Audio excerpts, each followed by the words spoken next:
Hello दोस्तों, मैं आशुतोष सिंह, निर्माण जीएस एकेडमी चैनल में आपका स्वागत है।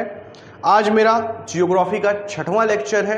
दोस्तों, आज मैं एकदम फैक्ट टू फैक्ट बात करूंगा आपके सामने। जैसा कि दक्षिण भारत के राज्यों का डायग्राम दिख रहा है और इसमें जितने भी शहर या जगह दी गई हैं सारी की सारी एग्जाम पॉइंट ऑफ व्यू के हिसाब से इंपॉर्टेंट है। दोस्तों, यहाँ आपको 5 राज्य दिख रहे होंगे: आंध्र प्रदेश, तमिलनाडु, केरल, कर्नाटक और गोवा।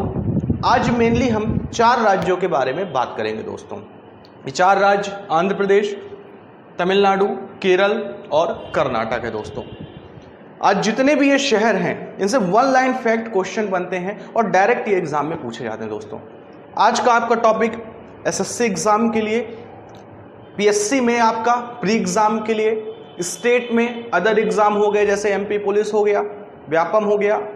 इसके अलावा हम देखेंगे एसएससी में सीजीएल एग्जाम हो गया, सीएचएसएल हो गया, एसएससी जीडी हो गए। ये सारे एग्जामों के लिए आज का पॉइंट हमारे इंपॉर्टेंट रहेंगे। दोस्तों, शुरुआत हम करते हैं आंध्र प्रदेश से। आंध्र प्रदेश राज्य अभी हम ध्यान से देखेंगे कि भारत का भाषाई आधार पर गठित होने वाला पहला राज्य था। दोस्तों, जब शुरुआत में आंध्र प्रदेश बना तो इसकी राजधानी कुर्नूल हुआ करती थी। दोस्तों, परंतु वर्तमान में हम देखेंगे आंध्र प्रदेश का विभाजन एक और राज्य में हुआ, तेलंगाना, तथा इसकी जो नवीनतम राजधानी बनेगी दोस्तों वो बनेगी अमरावती। दोस्तों, ध्यान से, मेनली ये डायग्राम दिखाने का मेरा मकसद है कि आपके दिमाग में ये चीजें बैठ जाएं कि कौन सी जगह कहाँ स्थित है। दोस्तों, हिस्ट्री हम जियोग्राफी लेके पढ़ेंगे दोस्तों तो अपना ज़्यादा क्लियर रहेगा।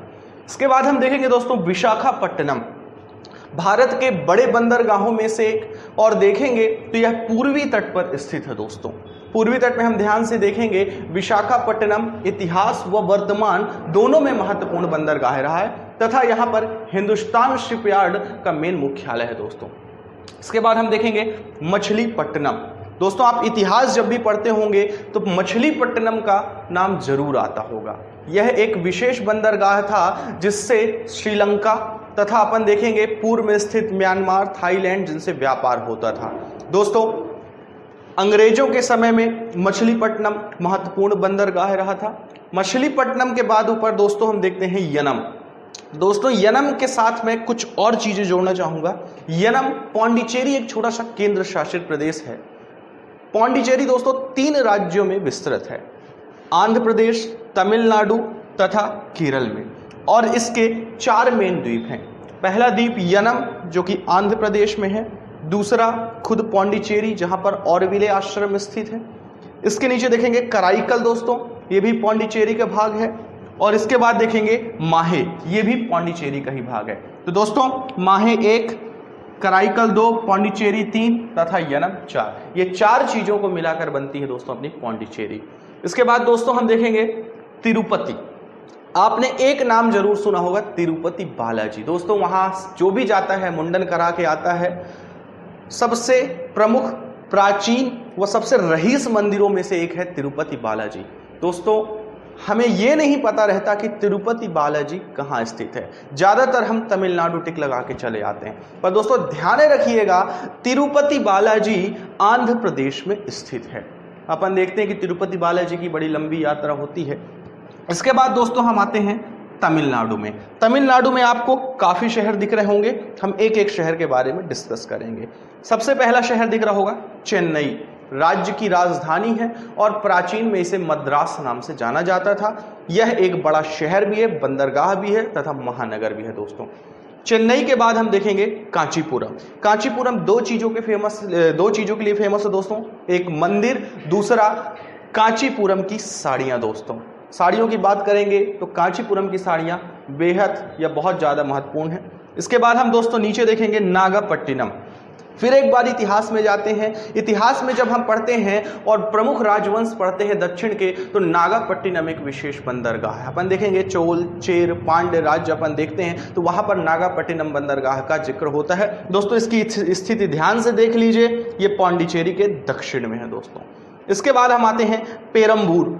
पेरम्बूर, वन लाइन फैक्ट में हम पढ़ते हैं, जब भी रेलवे के बारे में बात करते हैं तो पेरम्बूर का नाम जरूर आता है और यहाँ पर रेलवे कोच बनाने की फैक्ट्री है दोस्तों। इसके बाद हम पढ़ते हैं सलेम। सलेम जब भी शब्द आए आपके दिमाग में सीधे सीधे लौह अयस्क चला जाना चाहिए दोस्तों। तो लोहे बनाने की फैक्ट्री यहाँ कहाँ स्थित है दोस्तों? सलेम में।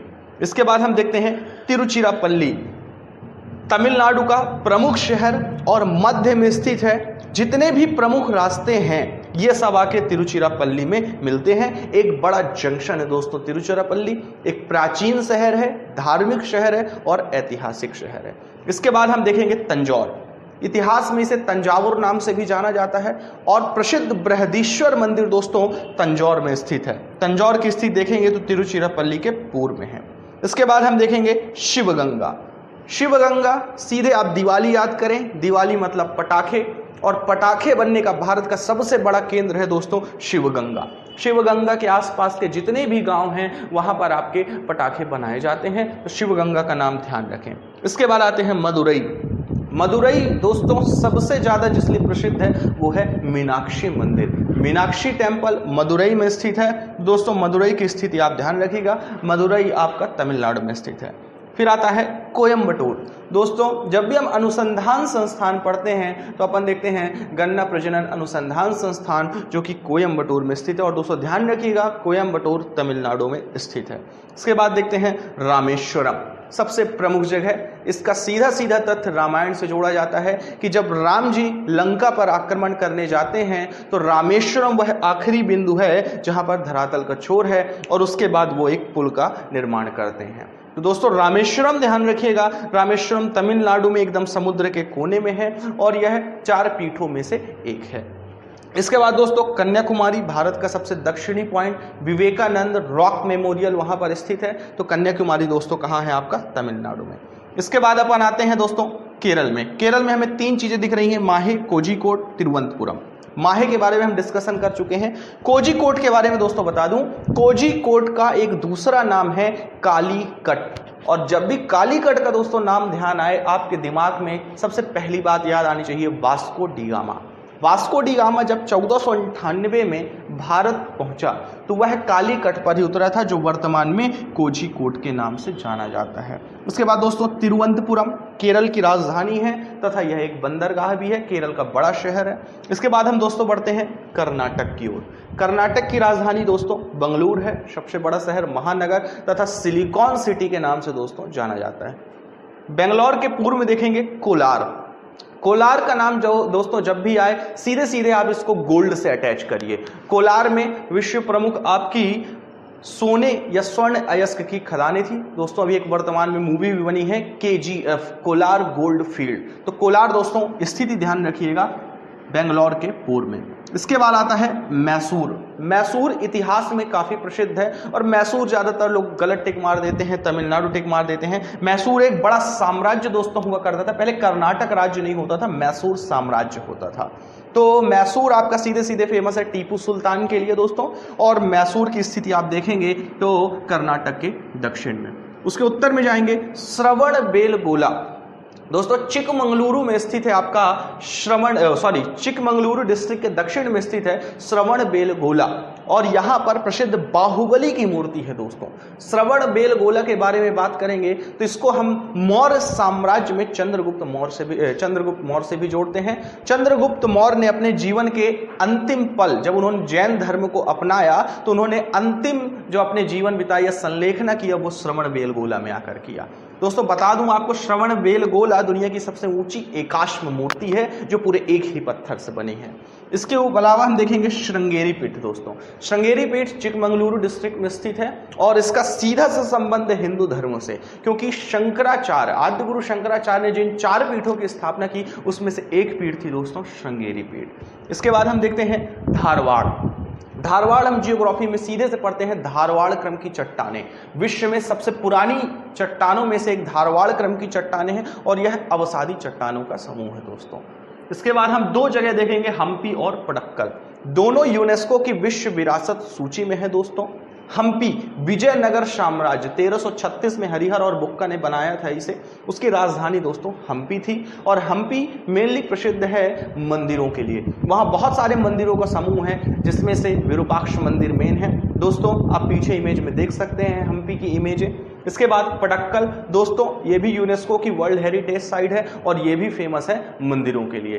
पटक्कल और हम्पी दोनों का संबंध दोस्तों दक्षिण भारत में विजयनगर साम्राज्य से रहा है और अलग अलग समय पर यहाँ पर अलग अलग साम्राज्यों ने शासन किया है तथा उनकी जो संस्कृति और कलाएं थी उसका यहाँ पर आपको चित्रण दिखेगा यहाँ के मंदिरों में और यहाँ की लोकोलिथ में। तो दोस्तों आज हम दक्षिण भारत के इन राज्यों के शहरों के बारे में जाने हैं। सीधे इससे वन लाइन फैक्ट क्वेश्चन बनते हैं दोस्तों। यदि आपके पास जानकारी में और भी कोई फैक्ट है तो आप कमेंट बॉक्स में नीचे लिख दीजिए। दोस्तों पूरा अभी नहीं कवर हुआ है, बड़ा क्षेत्र है, जियोग्राफिकल एरिया अलग, राजनीतिक अलग, इसमें कई विभाजन है। तो दोस्तों आज मैं प्रमुख शहरों की बात कर रहा था। नेक्स्ट वीडियो में हम इसका जियोग्राफी देखेंगे, पर्वत, पठार, नदियां, ये सारी चीजें। दोस्तों आज के लिए धन्यवाद। चैनल को सब्सक्राइब कर लें। नमस्कार।